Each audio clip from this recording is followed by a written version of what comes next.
नमस्कार, मैं हरिशंकर व्यास। प्रधानमंत्री नरेंद्र मोदी ने आज मेरा मन छू लिया। मैं मोदी राज की तासीर में लोगों की अंधभक्ति को देखकर हिंदू मनोभाव में गुलामी के डीएनए का सत्य बताता रहा हूं। तभी अगले 25 वर्षों में लोगों की गुलामी मिटाने का लाल किले से आज संकल्प सुना तो बहुत अच्छा लगा। लेकिन मैंने 75 वर्षों के भारत को गहराई से देखा और समझा है। इसलिए सवा घंटे से भी लंबे भाषण को सुनकर मेरा निष्कर्ष है कि बातों से यदि देश बनता तो सचमुच में नेहरू और उनके बाद के प्रधानमंत्रियों से बन चुका होता। इंदिरा गांधी और अटल बिहारी वाजपेयी तथा खुद नरेंद्र मोदी से 8 वर्षों में क्या हुआ है? मोदी राज में भारत की प्रति व्यक्ति आय बांग्लादेश से पिछड़ी है। यह कटु सत्य है कि 75 साल बाद भी भारतीय की प्रति व्यक्ति आय लगभग उतनी ही है जितनी 1947 में थी। नरेंद्र मोदी ने 25 वर्षों की अवधि के कई संकल्प बताए, लेकिन सोचे मोदी राज के पिछले 8 सालों पर, ये 8 वर्ष 25 वर्षों की कोई 1/3 अवधि है। इसमें भारत कितना विकसित हुआ है? लोगों की देश की भ्रष्ट हाकिमी व्यवस्था में गुलामी बढ़ी है या घटी है? 100 करोड़ लोग सरकारी धर्मादय पर क्या आश्रित नहीं हैं? और यह आज़ादी है या सरकार पर, माई बाप सरकार पर निर्भरता? यह संकल्पों की सिद्धि है या उससे भटकाव है? ऐसे ही मोदी के पंच प्राण के तीसरे तथा चौथे बिंदु मतलब विरासत और एकता व एकजुटता में भारतीयों की विविधता और अपने पराये में भेद बढ़ा हुआ है या नहीं है? 5वीं बात है नागरिकों को कर्तव्यों के लिए कहना। लेकिन लोगों के मानवाधिकार व अभिव्यक्ति की आज़ादी तथा निर्भयी और विश्वासी व्यवहार के अधिकारों पर हथौड़े चलाकर क्या उन्हें कर्तव्य बोधी बना सकते हैं? इसलिए कुल मिलाकर सलाम है नरेंद्र मोदी के भाषण लेखकों को। राजनीतिक लफ्फाजी को उन्होंने नए जुमलों में क्या खूब बांधा है। मेरी भविष्यवाणी है कि नरेंद्र मोदी ने 15 अगस्त 2022 को लाल किले पर जो राष्ट्र को संबोधित किया है, उससे ठीक उलट नरेंद्र मोदी के कार्यकाल की विरासत होगी। नरेंद्र मोदी के इस ऐतिहासिक भाषण पर अब मेरी डॉक्टर वेद प्रताप वैदिक से बातचीत है। वैदिक जी, प्रधानमंत्री नरेंद्र मोदी के 75वीं वर्षगांठ के ऊपर जो भाषण हुआ है, उसे आप 1947 के पंडित नेहरू के भाषण, 25वें वर्ष के ऊपर इंदिरा गांधी के भाषण और 50वें वर्ष पर I.K. गुजराल के भाषण, मतलब चारों भाषण एक हिसाब से काल अवधि के नाते ऐतिहासिक होते हैं, उसमें इस भाषण को कहाँ रखेंगे? इनकी तुलना करना बड़ा मुश्किल है, क्योंकि इन चारों भाषणों में सबसे ज़्यादा शाब्दिक चमत्कार उत्पन्न करने और श्रोताओं को दृश्यमान चित्र दिखाने की जो क्षमता नरेंद्र मोदी में है, उतनी और किसी प्रधानमंत्री में अभी तक रही नहीं। जवाहरलाल नेहरू नेता तो थे, लेकिन विचारक भी थे, लेखक भी थे। उन्होंने इतिहास ग्रंथ भी लिखे हैं। तो उनके भाषण में बड़ी गंभीरता दिखाई पड़ती थी और दूरदर्शिता भी दिखाई पड़ती थी, और सपने बहुत थे। भारत नया नया आज़ाद हुआ था, इसलिए उनके भाषण में भारत के भवितव्य के बारे में बहुत से विचार थे। और इंदिरा गांधी बहुत ही व्यावहारिक राजनेता थी, अचानक बनी थी प्रधानमंत्री लाल बहादुर जी के निधन के बाद। उन्होंने चमत्कार भी करके दिखा दिए थे और एक बड़प्पन उनके व्यक्तित्व में बिना खुद दावा किए हुए ही अपने आप आ गया था। उनको देश के बड़े बड़े नेता, विरोधी नेता दुर्गा और महायशस्वी और मेधावी आदि कहने लगे थे। तो उन्होंने अपनी असफलताओं पर थोड़ा गौर तो किया, लेकिन सफलताओं को काफ़ी जम के बताया और लोग खुश भी हुए जी। उसके बाद इंदिरा गुजराल जी तो मेरे मित्र थे, लेकिन वो एक समझो तात्कालिक प्रधानमंत्री थे। उन्होंने वो जब अविभाजित भारत में पैदा हुए पंजाब में, पाकिस्तान से आए तो उन पर वामपंथी असर बहुत था जी। समाजवादी विचारधारा का असर था। उनकी पत्नी आर्य समाजिन थी, आर्य समाजी भी उन पर संस्कार था। तो उन्होंने उन दिनों कहा कि हम सेक्युलरिज्म, धर्मनिरपेक्ष मूल्यों के ऊपर और मूल्यों को बढ़ाएंगे, लोकतांत्रिक मूल्यों उस पर जोर दिया था। समता, इन सब बातों पर जोर दिया। लेकिन अब नरेंद्र भाई जो एक बड़ा समन्वय करना या करते हुए दिखाई पड़ते हैं कि विचारधारा तो उनकी भगवा है, लेकिन तिरंगे को जैसा उन्होंने उठाया शायद महात्मा गांधी ने भी नहीं उठाया। करोड़ों तिरंगे, चाहे वो चीन से ही आ रहे हों, सारे भारत में फैल गए हैं, घर घर में लोगों ने लगा दिया है।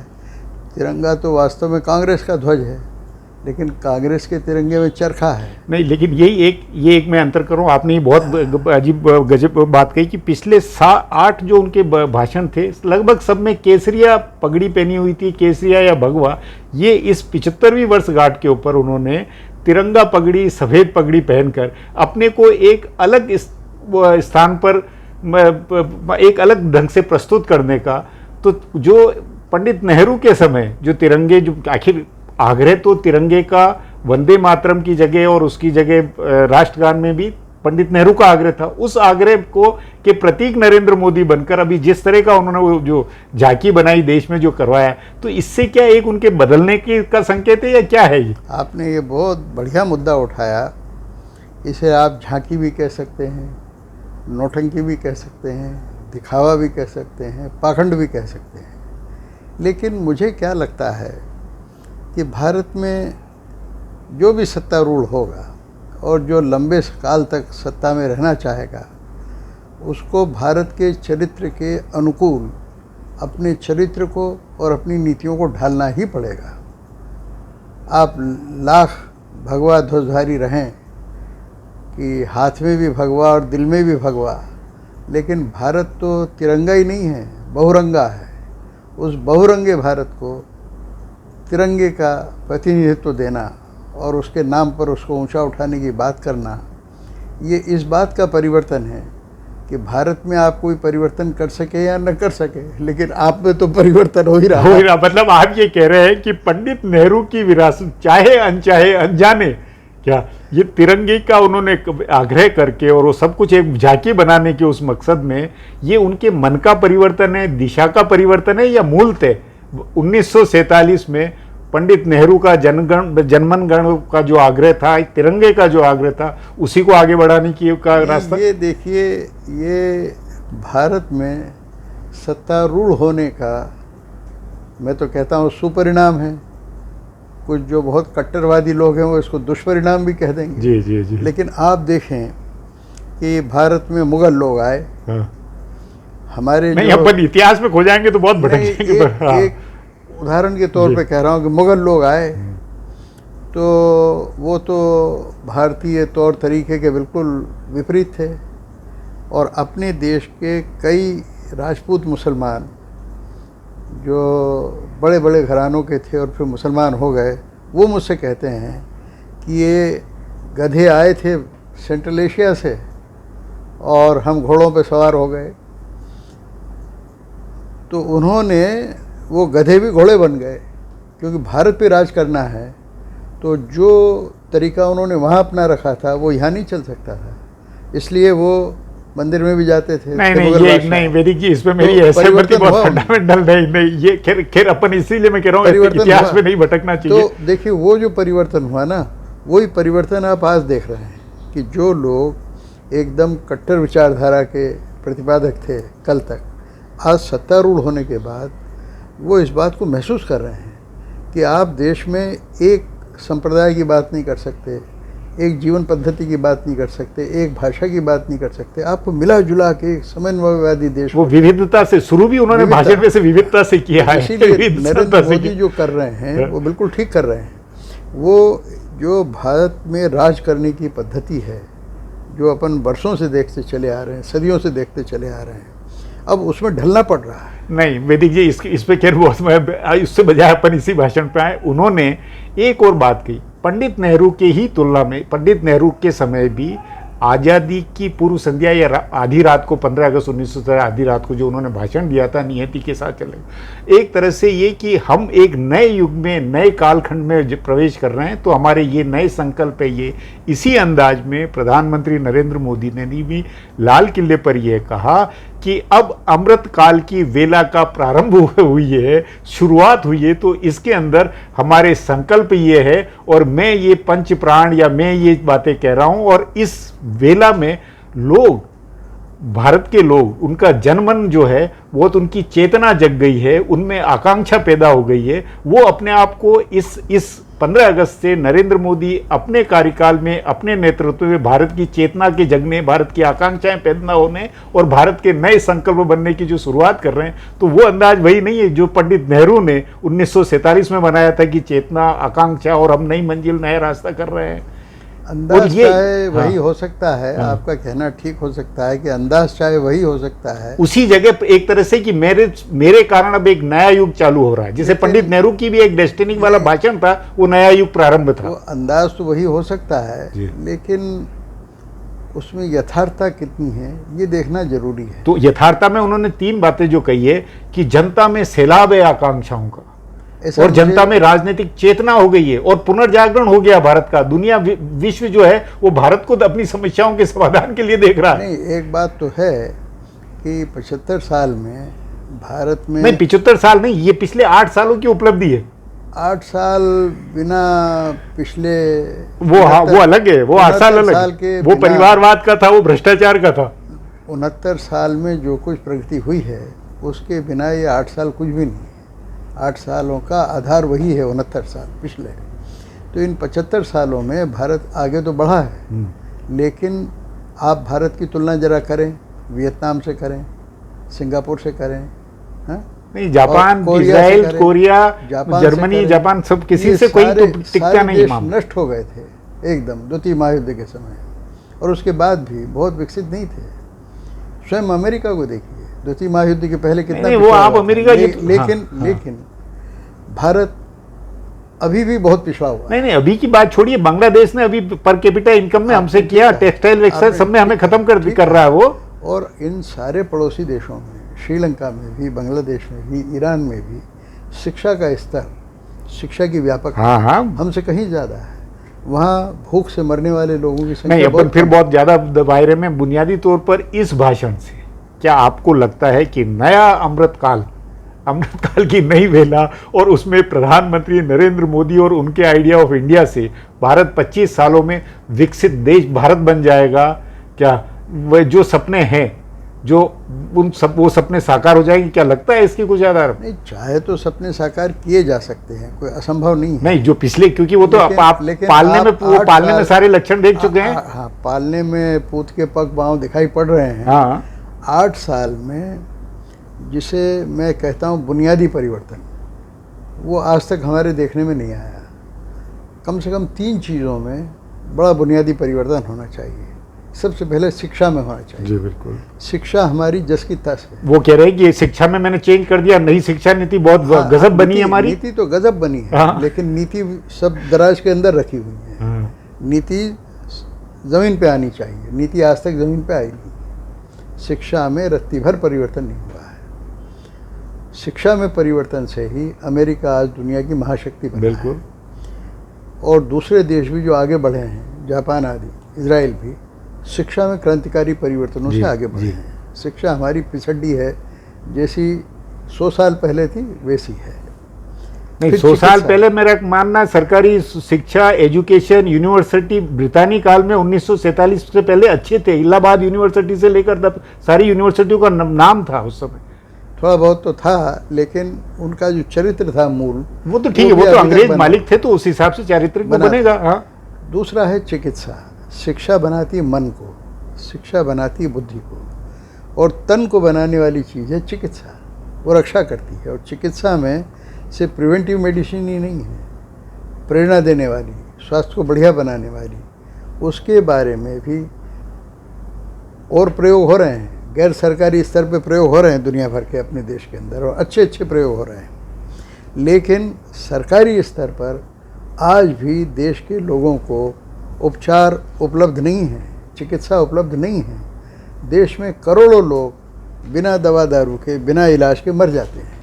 और इलाज के नाम पर वो ज़बरदस्त लूटपाट चल रही है, उसको रोका कैसे जाए? रोक ही नहीं सकते। नहीं तो वो एक चिकित्सा हो गया, तो- शिक्षा हो गया, दो ये हो गए। तीसरा आपका मानना है कि भाषा को लेकर आपका आग्रह रहा, भाषा का तो है ही उसमें भी है। उन्होंने कहा कि हम भाषाओं का मान करना चाहिए, हमें वो सबको कह भारतीय। रहे हैं, हाँ। भाई कहने की बात और ये है, और चौथा करने की बात और है। चौथा आपका शायद होगा कि स्वदेशी आत्मनिर्भर वाला भी वो आपका भी है, आग्रह होगा। रोजगार भी है, लोगों को नहीं, रोजगार और इसकी कोई जिक्र नहीं है। वो रोजगार है, महंगाई है, ये सब इशू उन्होंने कहा कि ये सब छोटे छोटे मामले, 25 साल का विजन देखे अभी।